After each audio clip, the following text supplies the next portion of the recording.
4 оилаи зарардида дар садамаи мудҳиш дар шаҳри Кӯлоб соҳиби хонаҳои нав мешаванд, иттилоъ додааст дафтари матбуоти ҳукумати Хатлон. Ба иттилои манбаъ, раиси Хатлон Давлат Али Саид аз шаҳри Кӯлоб боздид намуда, дар оғози сохтмони манзили истиқоматии 4 оила, ки хонаҳояшон дар фоҷиаи нақлиётӣ хароб шуданд, иштирок намудааст. Маълумот дода шудааст, ки хонаҳои мазкур аз тарафи ҳукумати вилояти Хатлону шаҳри Кӯлоб дар маҳаллаи Дӯстӣ бунёд мегарданд.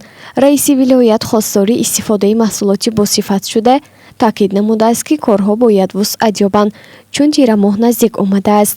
Давлат Али Саид ба зарардидаҳою оилаҳои қурбониён сабру таҳаммул хоста таъкид намудааст, ки ҳеҷ вақт худро танҳо ҳис накунанд, зеро давлату ҳукумати ҷумҳурӣ дар канорашон ғамхорӣ хоҳанд кард. Садамаи пурқурбонӣ дар Кӯлоб шоми 6 август рух дода буд.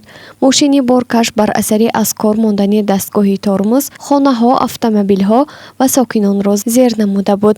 Дар натиҷаи ин фоҷиа 10 нафар ба ҳалокат расида, 13 нафар маҷрӯҳ шуданд. Инчунин чандин хонаю мошин хароб гардиданд. Мақомот мегӯяд ба 7 нафар аз зарардидагон, ки мошинашон осеб дида буд, мошинҳои нав дода шудааст.